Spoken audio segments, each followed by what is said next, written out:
สบายดีทุกคนเนาะมื่อนี้จะมาสอนเฮ็ดภารกิจ139ทีมงัวเนาะแล้วก็จะสอนย้ายไปกระปอมพร้อมเลยแรกๆมาเขาเข้ามาถามบักอันนี้เลยเนาะภารกิจรายวันเบอร์1 500 600K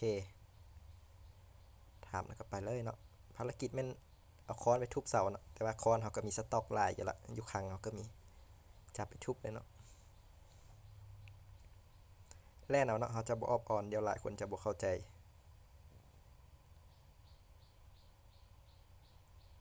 บิวเลยเนาะงัวจะเป็นทางเขาเนาะผู้ใดอยู่ทางงัวจะบ่สามารถตีเขาได้แต่ว่าถ้ามีคนอยู่ทางกระป๋อมเขาจะตีเขาได้มันจะมีพวกหนึ่งแบบบ่เลือกทางนะตีงัวก็ได้ตีกระป๋อมก็ได้มันจะตีเขาได้เนาะฆ่าเขาได้ถ้าตายอยู่อันนี้มันเลเวลตกปกติเลยเนาะถือคนฆ่าก็อย่าเขาเข้ามาเลยเนาะเฮ็ดคนเดียวเลยเนาะเขาเนาะได้ค้อนมาแล้วก็ทุบเนาะค้อนเขาก็มีหลายอันอยู่ทุบ4 บาทแตกบาทสุดท้ายจะแหงกันหมู่เด้อมันจะกัดประมาณ25%เนี่ยแหละทุบแตกไปเลยเนาะ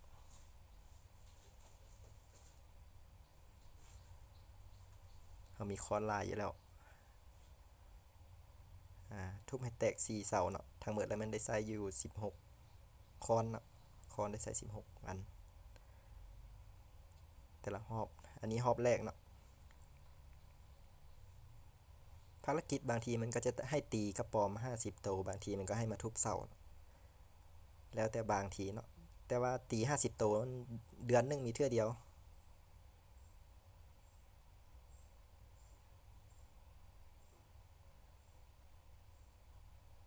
ทุบเลยเนาะทุบแตกแล้วก็กลับอันนี้ครับภารกิจสีกลับแล้ว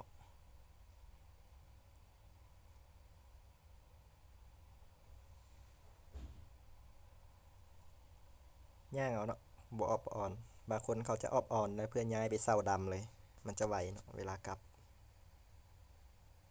แต่ว่าเขามีศัตรูหลายบ่กล้าออบอ่อนเนาะออบอ่อนเดี๋ยวก็เจ้าฮู้ว่าเขามาเฮ็ดเดี๋ยวเขามาดักฆ่าเขาเนาะไปเรื่อยๆเลย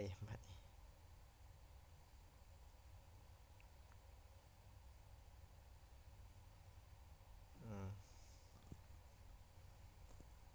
ถามจะได้อยู่129Kเนาะหรือว่า129 EXP เนาะรอบหนึ่ง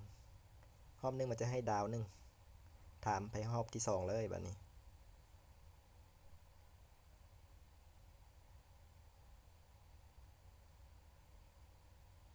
โอเค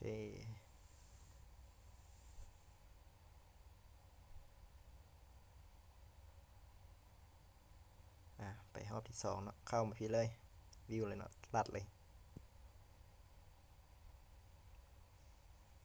รอบที่2เขาเอาคอนมาลายกว่าเก่าเนาะเพราะว่ามื้อนี้เป็นมื้อสุดท้ายแล้วเนาะที่เขาจะเฮ็ดอันฝั่งงัวนะต่อไปเขาจะไปฝั่งกระป๋อมคันคอนตกเขาก็เก็บเอาเนาะใส่ตัวที่เขาเอามาเด้อทุบเลยแตก4 บาทเนาะบาทสุดท้ายจะแหงกันหมู่พยายามเสริมเลือดเด้อถ้าเลือดน้อยเราต้องได้เสริมจังทุบเนาะหรือว่าใช้สกิลอาร์มูวอร์เดนก็ได้สกิล5เกาะมันจะทุบแล้วมันจะบอกเข้า25%เนาะมันจะหลุดลงครึ่งนึงเรียบร้อยแล้วแตกเสาสุดท้ายแล้วสีกลับเนาะรอบ2เขา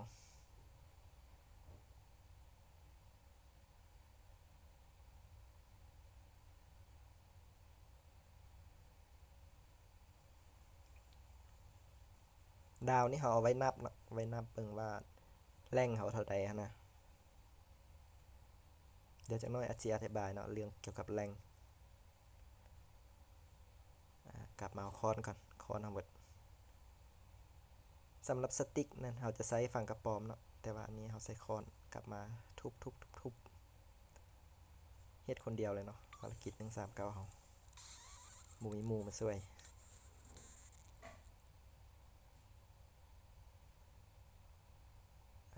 ทุบแตกรอบที่3เนาะนี่เนาะ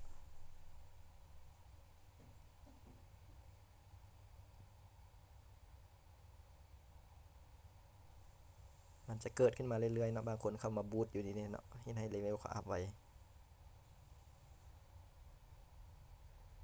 เรียบร้อยเสาสุดท้ายแตกครับเนาะ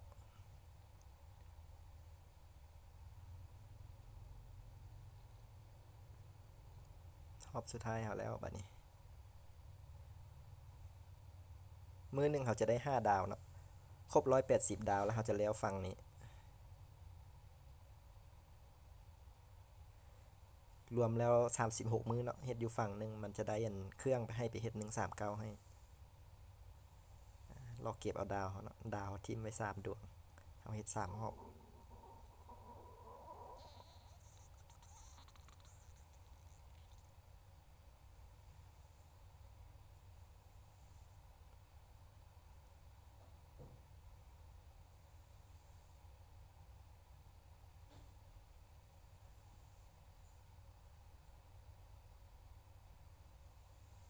จะเอาดาวมาฝากเขาเนาะ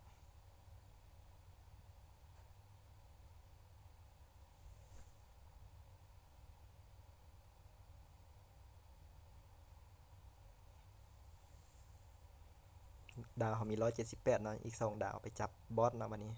เอาเข้าหัวเนาะถามเอาได้เนาะอันนี้ทุกมื้อที่เขาเข้ามา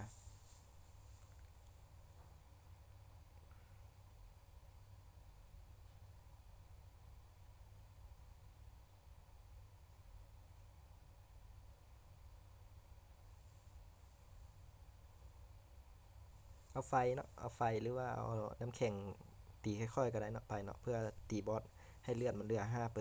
5%ต้องฆ่าลูกน้องมันก่อนเนาะบอสฆ่าลูกน้องมันให้หมดแล้วตีให้เลือดหัวหน้ามันเหลือน้อยๆเลยค่อยจับเนาะกดใส่เพชรนะจากเพชรสีเขียวให้เป็นเพชรสีม่วงย่างกลับเนาะเพื่อหลายคนบ่เข้าใจนะว่าออฟออน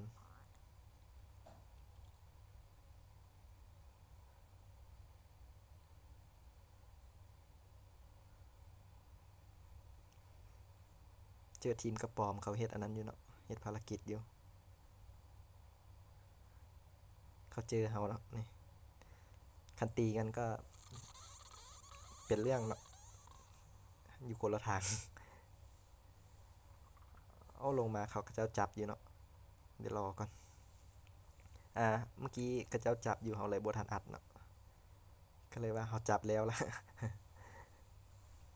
จับแล้วก็กลับเนาะบัดนี้เนาะพยายามเลยเนาะเวลาจับคิงนี้ตีแล้วเวลามันลูกน้องมันแตกออกมาฆ่าลูกน้องมันให้หมดก่อนแล้วตีให้เลือดหัวหน้ามันท่านเหลือประมาณ5%หรือ10%เนาะแล้วก็กดใส่เพชรและเพชรจะเปลี่ยนเป็นสีม่วงให้เนาะรอบนี้เขาจะได้2 ดาวต้องกลับทางนี้เนาะหลังจากจับแล้วมันให้กลับภายใน3 นาทีหรือ5 นาทีนี่แหละถ้าช้าเกินนั้นแล้วมันคิงจะหลุดเนาะได้ไปจับใหม่ได้มาถามเอาเพชรแล้วไปจับใหม่เรียบร้อยเนาะบัดนี้ได้ดาวมา2 ดาวละครบแล้วเนาะ180 ดาวเอาบัดนี้มื้อนึงมันให้5 ดาวเนาะภารกิจอยู่ใน139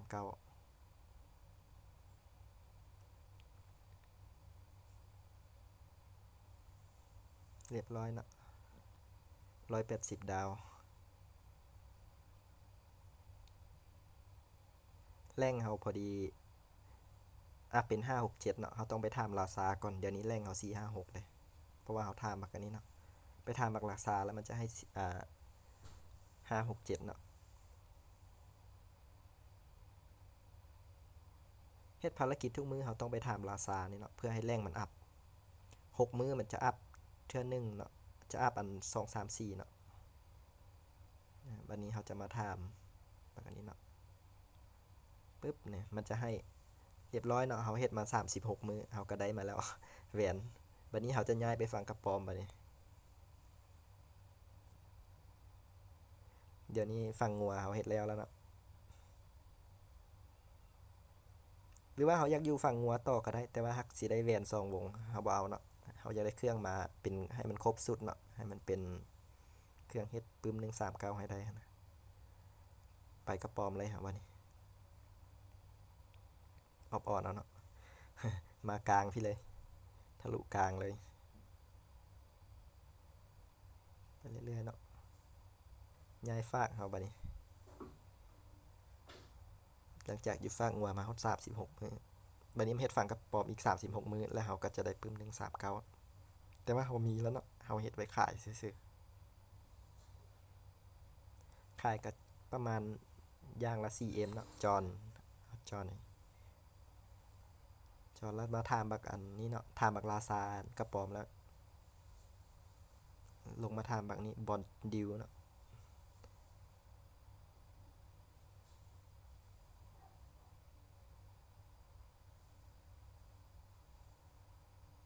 บักอันนี้มันให้ไปลักเจีย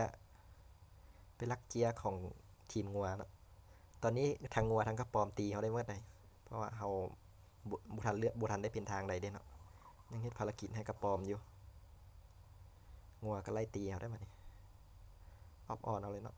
ย้ายไปเศร้าดำเลยจังไวย่างเอามันค่อนข้างไกลออฟออนเลยงัวไล่ตีเฮาแล้วบัดนี้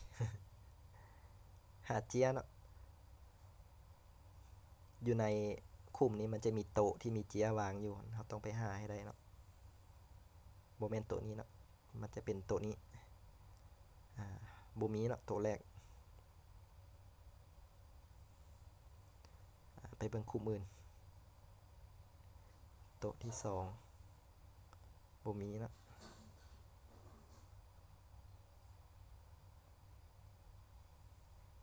เบิ่งโต๊ะนี้โต๊ะที่3กับบูมีเนาะทั้งหมดมี5โต๊ะเนาะอยู่อีกคุ้มนึงมันอยู่ทางฝั่งนั้น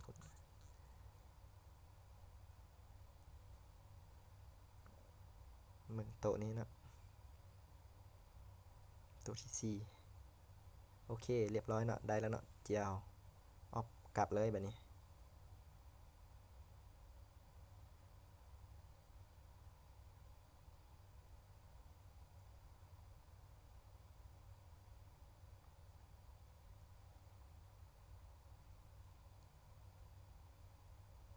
งัวตีเอาได้แล้วได้แบบนี้งัวมันลุมมาแล้วแบบนี้มานี่ออฟนี่เลยเนาะลงไปกลางเลยมันจะไวนิดนึงทางลาดเฮาเนาะย่างอย่างเดียวนี่บ่ไหวไกลโพด